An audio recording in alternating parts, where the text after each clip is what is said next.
살려주세요. 거기 누구세요? 사람이면 대답 좀 해봐요. 그 길을 지나던 한 여성이 걸음을 멈췄습니다.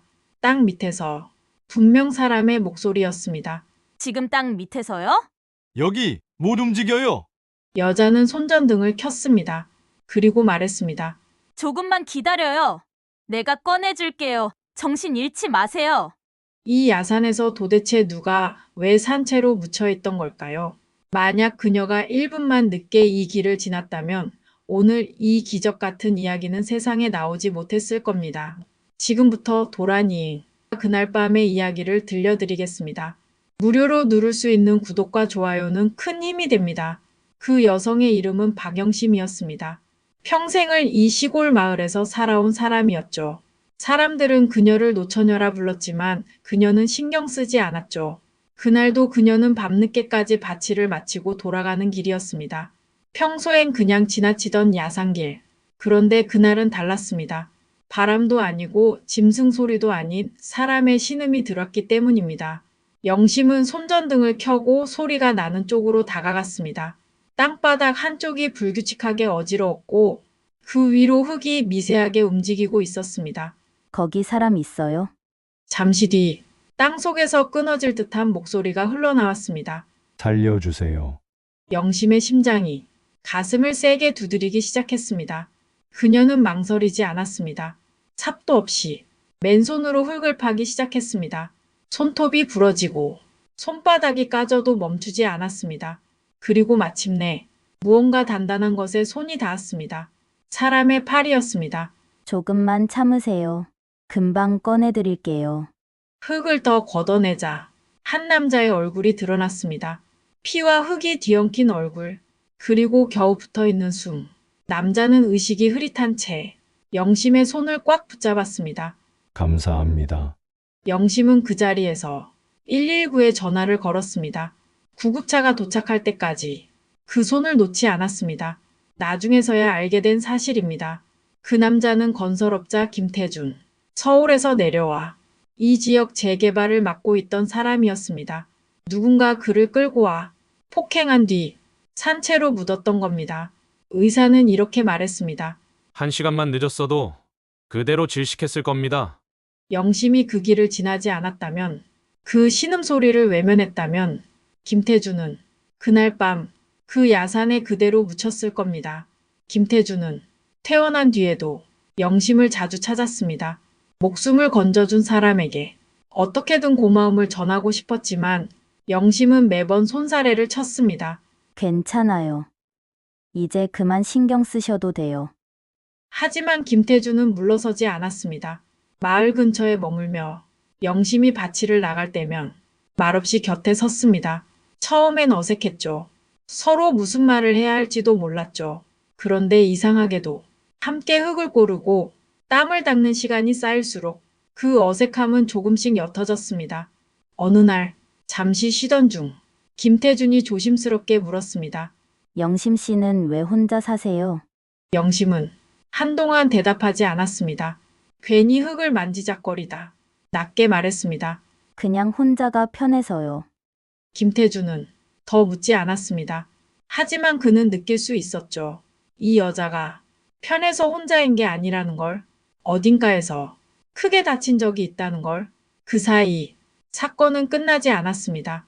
김태준을 산채로 묻은 범인은 아직 잡히지 않았고 경찰은 현장을 샅샅이 뒤졌지만 야산에는 CCTV도 확실한 목격자도 없었습니다. 김태준은 경찰에 말을 했죠. 재개발 문제로 갈등이 있었습니다. 그 지역은 곧 철거될 예정이었고 주민들 중 일부는 강하게 반발하고 있었습니다. 그 중에서도 마을 토박이 이철수, 그는 가장 격렬하게 반대를 했습니다. 당신 때문에 우리 동네가 망하는 거야. 김태준은 여러 번 설명하려 했지만 이철수는 들으려 하지 않았죠. 그리고 사건 며칠 전 김태준의 휴대폰으로 문자 하나가 도착했습니다. 두고 봐라. 반드시 후회하게 만들어 주겠다. 경찰은 이철수를 유력한 용의자로 보고 조사를 시작했습니다. 하지만 그는 단호했습니다. 그날 밤 난 집에 있었어요. 실제로 그날 밤 이철수는 마을 경로당에 있었고 여러 사람이 그를 봤다고 증언했습니다. 수사는 다시 원점으로 돌아갔습니다. 그러던 어느 날 김태준 앞으로 쪽지 하나가 배달됐습니다. 조심하세요. 아직 끝나지 않았습니다. 종이를 쥔 김태준의 손이 떨렸습니다. 범인이 아직도 자신을 지켜보고 있다는 뜻이었으니까요. 그는 즉시 경찰에 신고했고 보호를 요청했습니다. 하지만 돌아온 답은 짧았습니다. 24시간 보호는 어렵습니다. 그날 밤 김태준은 잠을 이루지 못했습니다. 그 모습을 본 영심이 조용히 말했습니다. 제 집에 계세요. 혼자 있으면 더 위험해요. 김태준은 한참을 망설이다 천천히 고개를 끄덕였습니다. 그렇게 두 사람의 동거는 아주 조심스럽게 시작되었습니다. 김태준은 영심의 집에 머물기 시작했죠. 작은 시골집이었지만 그는 그곳에서 안정을 찾아갔습니다. 영심은 그를 가족처럼 챙겼고 김태준은 그녀에게 점점 더 의지하게 되었죠. 어느 날 저녁 두 사람은 마당에 앉아 이야기를 나눴습니다.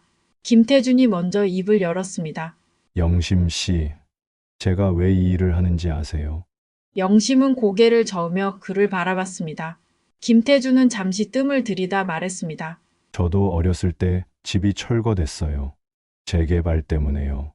그는 과거에 가난한 동네에서 자랐고 어느 날 갑자기 집을 잃어 길거리에 나앉게 되었죠. 보상금은 터무니없이 적었고 가족은 뿔뿔이 흩어지게 되었습니다. 그때 저는 다짐했어요. 나중에 크면 이런 일이 없도록 만들겠다고. 그래서 저는 건설업을 시작하게 되었습니다. 약자를 보호하고 정당한 보상을 받게 하는 것. 그것이 그의 신념이었습니다. 영심은 그의 이야기를 조용히 들었습니다. 그리고 말했습니다. 그럼 더더욱 조심하셔야 해요. 좋은 일 하시는 분이니까요. 김태준은 그녀의 말에 고개를 끄덕이며 미소를 보였습니다. 하지만 평화는 오래가지 않았습니다. 며칠 뒤 영심의 집 근처에서 수상한 남자가 목격되었고 이웃 주민이 영심에게 알려왔습니다. 어젯밤에 누가 너희 집 주변을 서성거리더라. 영심은 즉시 김태준에게 알렸고 두 사람은 경계를 강화했습니다. 대문을 잠그고 창문을 모두 닫았습니다. 그날 밤 영심은 두려움에 잠을 이루지 못했습니다. 그리고 마당에서 희미한 발소리가 들렸기 때문입니다. 그녀는 조심스럽게 창문을 열고 밖을 내다봤습니다. 그리고 그 순간 담장 너머로 한 남자의 그림자가 보였습니다. 영심은 심호흡을 하고 큰 소리로 외쳤죠. 누구세요? 거기 누구 있어요? 그림자는 순식간에 사라졌습니다. 김태준이 방에서 뛰어나왔고 무슨 일이에요? 영심은 떨리는 목소리로 대답했죠. 누가 있었어요? 담장 밖에 두 사람은 즉시 경찰에 신고하고 경찰이 출동했지만 범인은 이미 사라진 뒤였습니다. 경찰은 주변을 순찰하고 돌아갔지만 김태준과 영심은 더 이상 안심할 수 없었죠. 다음 날 아침 김태준은 결심했습니다. 이러다간 영심 씨까지 위험해요? 제가 떠나야겠어요. 하지만 영심은 고개를 저었습니다. 혼자 가면 더 위험해요. 여기 계세요. 김태준은 그녀의 단호함에 더 이상 말하지 못했습니다. 경찰 수사는 새로운 국면을 맞았죠. 김태준의 회사 내부에서 의외의 증언이 나온 겁니다. 김태준의 부하 직원 한 명이 경찰에 제보했죠. 김 대표님께서 최근 회사 내부 사람과 갈등이 있었습니다. 경찰은 그 직원을 불러 조사했습니다. 그는 김태준의 오른팔이었던 박진우라는 남자를 지목했죠. 박진우 부장이 요즘 이상했어요. 김 대표님이 결정하는 일마다 반대했거든요. 경찰은 박진우를 소환했습니다. 박진우는 경찰 조사에서 담담하게 대답했습니다. 저는 김 대표와 의견 차이가 있었을 뿐입니다. 범행과는 무관해요 하지만 경찰이 그의 통화 기록을 조사하자 의심스러운 정황이 드러났습니다. 사건 당일 박진우는 이철수와 통화한 기록이 있었던 겁니다. 경찰은 박진우를 다시 불렀습니다. 왜 이철수와 통화했습니까? 박진우는 잠시 말을 잇지 못했습니다. 그리고 결국 입을 열었습니다. 이철수가 제게 돈을 제안했습니다. 김 대표의 일정을 알려달라고요. 경찰은 그의 말에 긴장했습니다. 그래서 알려줬습니까? 박진우는 고개를 숙였습니다. 죄송합니다. 저도 그게 이렇게 될 줄은 몰랐어요. 경찰은 즉시 이철수를 다시 소환했습니다. 이번엔 증거가 있었기 때문에 이철수는 더 이상 발뺌할 수 없었죠. 신문실에서 이철수는 결국 범행을 자백했습니다. 맞아요. 제가 했어요. 하지만 죽일 생각은 없었어요. 그는 김태준을 납치해 협박만 하려고 했다고 주장했습니다.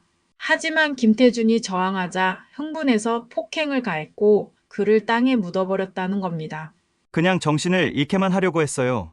죽일 생각은 정말 없었어요. 하지만 법은 그의 변명을 받아들이지 않았죠. 살인 미수죄가 적용됐고 박진우도 공범으로 구속됐습니다. 소식을 들은 김태준은 복잡한 심정이었습니다. 그는 박진우를 믿었고 함께 일했던 동료였으니까요. 하지만 그가 자신을 배신했다는 사실이 받아들여지지 않았습니다. 영심은 그런 그를 위로했죠. 사람은 누구나 실수를 해요. 그 사람도 후회하고 있을 거예요. 김태준은 그녀의 말에 조금씩 마음을 추스렸습니다. 사건이 해결되고 김태준은 서울로 돌아갈 준비를 했습니다. 회사 일도 밀려 있었고 재개발 사업도 다시 정리해야 했으니까요. 하지만 떠나기 전 그는 영심에게 말했습니다. 영심 씨, 저와 함께 서울로 가시죠. 영심은 고개를 저었습니다. 저는 여기가 좋아요. 이곳이 제 집이니까요. 김태준은 아쉬웠지만 그녀의 마음을 억지로 바꿀 수 없었죠. 그럼 자주 찾아뵐게요. 약속해요. 영심은 미소를 지었습니다. 네. 그러세요. 김태준은 서울로 돌아갔습니다. 하지만 그는 영심을 잊지 못했고 주말마다 그는 시골 마을을 찾아가 영심과 함께 시간을 보냈습니다. 처음엔 감사의 마음이었습니다. 하지만 시간이 지나며 그 감정은 점점 깊어졌죠. 어느 날 김태준은 용기를 내어 말했습니다. 영심 씨, 저 영심 씨를 좋아합니다. 영심은 놀란 표정으로, 태준 씨, 김태준은 진심을 담아 말을 이었습니다. 저는 영심 씨 덕분에 다시 살아났어요. 그리고 이제는 영심 씨 없는 삶을 상상할 수 없어요. 영심은 잠시 말을 잇지 못했고 그녀도 그를 싫어하지 않았죠. 아니, 어쩌면 그녀도 그에게 마음이 있었는지도 몰라요. 하지만 그녀는 두려웠습니다.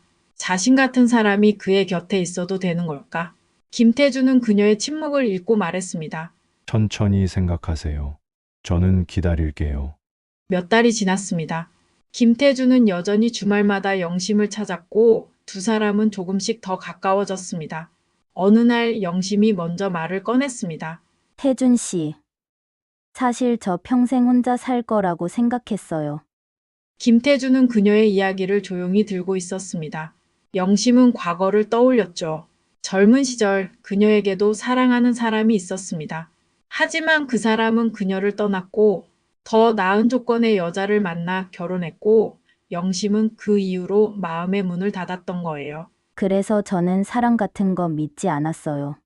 그냥 혼자 사는 게 편하다고 생각했고요. 김태준은 그녀의 손을 잡으며 이제는 믿어보세요. 저를 믿어보세요. 영심은 그의 눈을 바라봤습니다. 그리고 천천히 고개를 끄덕였습니다. 두 사람은 그렇게 연인이 되었고 마을 사람들은 처음엔 의아해했죠. 영심이가 남자랑 사귄다고? 하지만 곧 모두가 축하해줬습니다. 영심은 오랜 시간 혼자였고 이제는 행복할 자격이 있었으니까요. 김태준은 서울에서의 일을 정리하고 이 마을에 작은 사무실을 열었습니다. 그는 더 이상 큰 재개발 사업을 하지 않았습니다. 대신 지역 주민들을 위한 소규모 주택 개량 사업에 집중했죠. 이제는 사람들을 돕고 싶어요. 돈보다 더 중요한 게 있다는 걸 깨달았거든요. 영심은 그런 글을 보며 자랑스러웠습니다. 1년 뒤 두 사람은 조촐한 결혼식을 올렸습니다. 마을 사람들이 모두 모여 축하해줬고 작은 마을 회관은 웃음으로 가득 찼습니다. 김태준은 단상에 서서 말했습니다. 제가 여기 있는 건 기적입니다. 영심 씨가 아니었다면 저는 이 자리에 없었을 거예요. 하객들은 박수를 보냈고 영심은 수줍게 미소 지었습니다. 결혼 후 두 사람은 영심의 집에서 함께 살기 시작했죠. 김태준은 바치를 배웠고 영심은 그의 일을 도왔습니다. 어느 날 김태준이 밭에서 일하다 영심 씨, 우리 이제 정말 행복하네요. 영심은 그의 말에 고개를 끄덕였죠. 네, 정말요. 두 사람은 평범하지만 따뜻한 일상을 살아갔습니다. 그러던 어느 날 김태준은 한 통의 편지를 받았습니다. 교도소에서 온 편지였습니다. 발신인은 박진우였죠. 편지에는 이렇게 적혀 있었습니다. 대표님, 정말 죄송합니다. 제가 너무 어리석었습니다. 대표님의 행복을 진심으로 응원합니다. 김태준은 편지를 읽고 안도의 한숨을 내쉬었습니다. 그리고 그날 그는 교도소로 면회를 갔죠. 박진우는 수척해져 있었습니다. 대표님 면회 와주셔서 감사합니다. 김태준은 그를 보며 말했습니다. 당신도 잘못을 뉘우치고 있다는 걸 알아요. 형기를 마치고 나오면 다시 시작하세요. 박진우는 눈물을 흘렸습니다. 감사합니다. 정말 감사합니다. 세월이 흘렀습니다. 김태준과 영심은 여전히 그 마을에서 살고 있었죠. 두 사람은 작은 건축 사무소를 함께 운영하며 지역 주민들의 집을 고쳐주는 일을 했습니다. 어느 날 한 젊은 부부가 찾아왔습니다. 저희 집이 너무 낡아서요. 고칠 수 있을까요? 김태준은 그들의 집을 둘러보며 충분히 가능합니다. 걱정하지 마세요. 그는 더 이상 큰 돈을 벌지 않았습니다. 하지만 그는 정말 행복했거든요. 사람들에게 도움을 주고 영심과 함께하는 삶. 그것이 그에게는 무엇보다 소중했던 겁니다. 어느 저녁 두 사람은 마당에 앉아 하늘을 바라봤습니다. 별이 쏟아지는 밤이었죠. 김태준이 말했습니다. 영심 씨, 그때 저를 구해줘서 정말 고마워요. 영심은 그의 손을 잡으며 대답했죠. 저도 태준 씨를 만나서 행복해요. 두 사람은 그렇게 서로를 바라보며 미소 지었습니다. 그날 밤 김태준은 생각했습니다. 자신이 땅속에 묻혔던 그 순간을, 죽음을 앞두고 절망했던 그 시간을. 하지만 그 절망 끝에 영심이 있었습니다. 그녀가 아니었다면 자신은 이 세상에 없었을 것입니다. 그리고 지금 그는 그 어느 때보다 행복했습니다. 사람의 인생은 한순간에 바뀔 수 있습니다. 절망 속에서도 희망은 찾아옵니다. 그리고 그 희망은 때로 우연히 지나가던 한 사람의 손에서 시작됩니다. 김태준과 영심. 두 사람의 이야기는 그렇게 끝이 났습니다. 하지만 그들의 삶은 계속됩니다. 서로를 아끼고 사람들을 돕고 평범하지만 따뜻한 하루하루를 살아가며. 여러분, 오늘 이야기 어떠셨나요? 생매장당한 한 남자가 우연히 지나가던 여성에게 구조되고 그 인연이 사랑으로 이어진 이야기였습니다. 김태준은 절망 속에서 영심을 만났습니다. 그리고 영심은 오랜 외로움 끝에 김태준을 만났습니다. 두 사람 모두 그날 밤이 아니었다면 만나지 못했을 인연이었죠. 살다 보면 우리는 수많은 선택의 순간을 맞이합니다. 영심은 그날 밤 그냥 지나칠 수도 있었습니다. 하지만 그녀는 멈춰 섰고 귀 기울였고 손을 내밀었습니다. 그 작은 선택 하나가 한 사람의 목숨을 구했고 두 사람의 인생을 바꿨습니다. 우리도 마찬가지입니다. 언제 어디서 누군가에게 손을 내밀 수 있을지 모릅니다. 그 손길이 누군가의 인생을 바꿀 수도 있습니다. 도란도란 이야기기 채널은 여러분께도 작은 위로와 지혜가 되었으면 좋겠습니다. 다음에도 좋은 이야기로 찾아뵙겠습니다. 구독과 좋아요 부탁드립니다. 감사합니다.